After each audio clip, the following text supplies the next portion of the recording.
Bien prendre les mesures de votre portail et portillon. Vous voulez changer votre portail ou portillon ? Souhaitez-vous un portail battant ou un portail coulissant ? Pour bien commencer votre projet, il est important de bien prendre vos mesures. Pour un portail battant, prenez 2 mesures. Commencez par mesurer la largeur entre les piliers en 2 points différents. Notez la mesure la plus petite. Puis mesurez la hauteur des piliers en partant du sol jusqu'au dessous du chapeau. Si vous souhaitez motoriser votre portail battant, vérifiez qu'aucun obstacle ne gêne le déploiement du moteur à bras.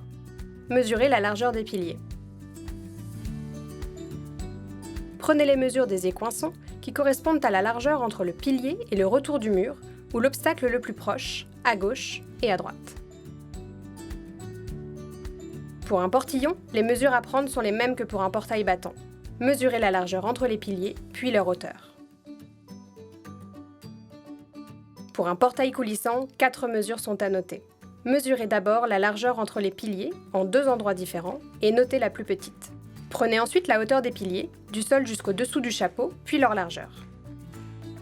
Enfin, vous devez identifier la longueur nécessaire à l'ouverture totale du portail coulissant. C'est ce que l'on appelle le refoulement. Cette mesure correspond à la largeur entre les piliers plus 70 cm environ. Quel type d'ouverture ? Pour un portail battant et un portillon, vous pourrez choisir entre une ouverture sur la rue avec un tirant à gauche ou un tirant à droite.